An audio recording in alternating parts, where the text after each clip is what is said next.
Hey YouTube, welcome back to my channel. If you're new here, my name is Melissa, and this channel is all about psychiatric drug withdrawal, reactions, and recovery. And it draws on my 7 years of experience in this community and my own personal 4.5 year journey to recovery. And the probably thousands of conversations I've had, both formally as a coach and informally just through conversation with people that I've met over the years. And the purpose of this channel is to provide hope in what often feels like a hopeless situation and to talk about consistencies or things that come up repeatedly in conversation and just addressing those here and talking about them, talking about the patterns and the repeated topics. So none of it is meant to constitute medical advice. It's just drawing on these experiences. So the topic of this video is, what are my current thoughts on brain retraining programs? And before I get into it, I want to mention I am coaching again. So I offer 30-minute calls and 60-minute calls. And if you're interested in talking about any of the many layers of this experience, then I'll put my direct booking link in the description. So on to the topic of brain retraining. My views and thoughts about all of these things kind of refine over the years. And so I've talked about this in the past, but just kind of speaking from the heart again, these are my current thoughts on brain retraining programs. So I'm talking about DNRS, Primal Trust, Lightning Process, Gupta. The one I have the most experience with is DNRS. And that's the one that I've actually went through the program. Like I've watched all the series of videos. I'm really familiar with what it encompasses and the different steps and parts to it. Primal Trust, someone had sent me a pretty long, I think it was 100 and some pages overview and really kind of deep diving into that one. So I haven't actually purchased it or gone through it, but I think I understand the main differences between that and DNRS and then the other ones. And I haven't actually personally viewed them in detail, but I've gotten quite a bit of feedback from different communities about them. And one thing I'll say is that I never discourage people from trying anything because, like I've shared several times on this channel, different things help different people. It's just like diets. It's so bio-individual. So one person thrives on vegan and the next person thrives on carnivore. It's very bio-individual. And although I do believe time is on your side, there are different specific things that people have done to get themselves well. And so brain retraining is one of them. What I've seen is oftentimes what they seem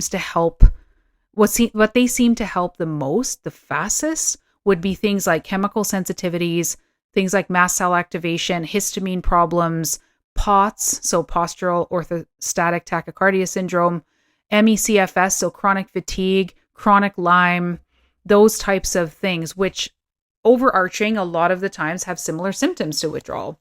So again, I'm not discouraging anyone from trying them, but that's what I've seen them be the most helpful with, or that's where the majority of the success stories are around. And people that I know personally that have gotten better, it's been from those specific symptoms tied to withdrawal.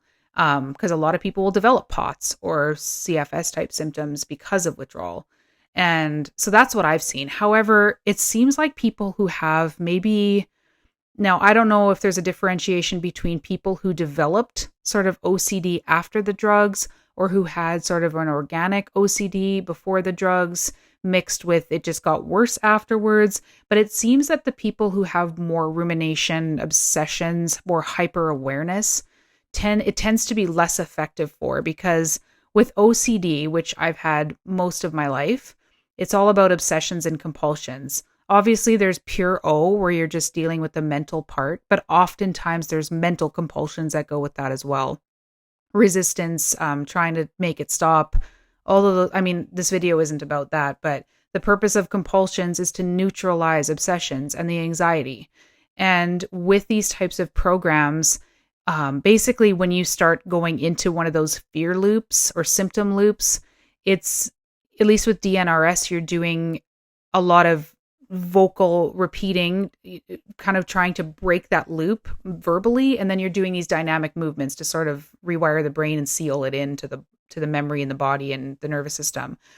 But it seems like people who have more obsessions and issues with that, it almost tends to put more of a focus on it, and it can become a compulsion. So you have these obsessions, you have these ruminative type symptoms, and then doing these types of programs can become like a compulsion that maybe replacing your current compulsions to try to neutralize the anxiety and the obsession, and can actually strengthen these networks. So a lot of, when you look into exposure and response prevention, which is the gold standard therapy for OCD, it's a lot of it is about like stopping compulsions, because you're trying to weaken the anxiety and the associations made with the obsessions.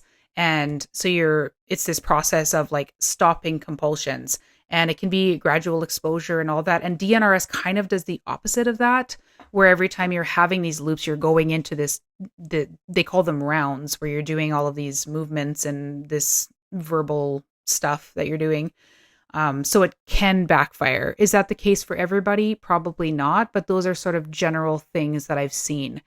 And I know that from what I've gathered, Primal Trust does less just top down, like the brain part of it that DNRS does, and it combines it with bottom up. So you're doing more body work as well, somatic experiencing therapies, getting more in the body. So they're more bi-directional from what I understand. Maybe that would be more helpful, because I don't discourage anybody from trying these things because they have helped people. But I'm just kind of giving my general thoughts on it. And ultimately, what these programs are trying to do is rewire the nervous system, get you out of sympathetic dominance and into a parasympathetic healing state. And I know that Pain for You channel, Dan Buglio, who talks about chronic pain and other chronic conditions and symptoms on his channel, he talks about, and I really like what he said about how rewiring the brain doesn't necessarily involve doing these fancy programs. Now, some people obviously want to follow something very regimented and step by step, like just tell me what to do. But there's other ways, and he says this, where you can neural retrain without having to do this. And I feel like that's what I did. So I did so much visualization, talking about the future like it's now, talking about and living the experience in my head about what life will be like when I was healed, and how to draw in all those emotions and really get into that experience. That's a form of neural retraining, even though I didn't call it that. I called it the law of attraction, which is very similar. And I wasn't doing body work though, like in the sense of, I did Wim Hof for a while, but it didn't really helped me, and I didn't understand it much when I tried it. It helped me in some ways, but not maybe in the ways that I was looking for. And but a lot of different things, even sort of acknowledging, like maybe mindfulness meditation, where you're acknowledging the symptoms, you are kind of being present with them, developing this skill set of trying to be neutral towards them, and then redirecting and doing something else with your day, is another form of sort of neural retraining. And if you look at the DARE program, I don't remember off the top of my head what it's an anagram for, but it's essentially the way out of anxiety. And the E part is engagement or something like that. And I'm just going to look it up here really quickly. So it's diffuse, accept and allow, run toward, and engage. A breakdown of it is, diffuse is when you feel the onset of panic anxiety. It's easy to get trapped in a cycle of what if thoughts. Instead of letting these thoughts escalate your fear, respond with a so what to emphasize your control and safety, allowing your fear to dissipate. Accept and allow, instead of trying to get rid of the anxiety, or you could replace this with like symptoms. The goal is to accept the anxious feelings as just body sensations that can't harm you. And then the R part, run toward, is, it's not about helping you feel calm and relaxed. It's about ending your fear of the anxiety or symptom loops, I would say, so that you can be free of them. You run toward them by telling yourself you feel excited. I mean, that's not quite the same maybe with this, but, and then the last part is engage. Engage in activities that you enjoy or that help you feel grounded and present, such as focusing on your senses or engaging in a hobby. So it's basically distraction. And you could call that a form of neural retraining as well. And it's this process. It's like accepting, allowing, sitting with it, which is similar to somatic experiencing, and then re-engaging in something else outside of this experience. So you could call that neural retraining as well. You're trying to break these loops that keep you sort of stuck in this, the symptoms and the fear of the symptoms that perpetuate the symptoms. Because a lot of people will find that stress and fear increase the symptoms. Are they the source? Am I calling this anxiety only? Absolutely not. I refer to it as second fear. The symptoms are there caused by this nervous system, whatever. And then the second fear can drive it and keep you stuck in this loop. So whether you use a formal DNRS program or you do it maybe informally, you kind of have come up with your own thing. For me, it was visualization. It was talking to my supports, kind of letting it all out. But then over time, and this isn't something you do right away, over time, re-engaging in life. It's a lot of push-pull. It's a lot of nurturing and stretching. So nurturing the system, but also stretching it when you can. And yeah, so do I necessarily think you have to do a program? No. And I think it depends on your tendencies and maybe a bit of your history. But I don't discourage people from trying things. That's not the intent of this message.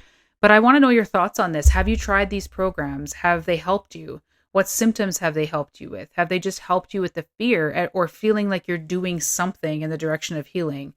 Did they backfire on you? I'm just curious about your personal experiences and which program you did. So yeah, that's my thoughts on this. And I do think it is important because I think sometimes when you're just so stuck in, I can't seem to do anything, I'm so reactive or I'm bedridden, one place to start is with the mind. So for me, even though my mind was always looping on these horrible thoughts, I kind of just like brought them with me. And I'm like, I'm going to live in a fantasy world in my head about recovery, envelop myself in the mental experience with the looping going on at the same time. And just, it was what I had to do, I felt like, to rewire my brain or to just change the narrative in some way. So I encourage you to just try it. And it is a practice. It takes time and it can be very frustrating at first. It can be very emotional. So those are my thoughts. Let me know how you feel about this and I'll see you next time. Bye.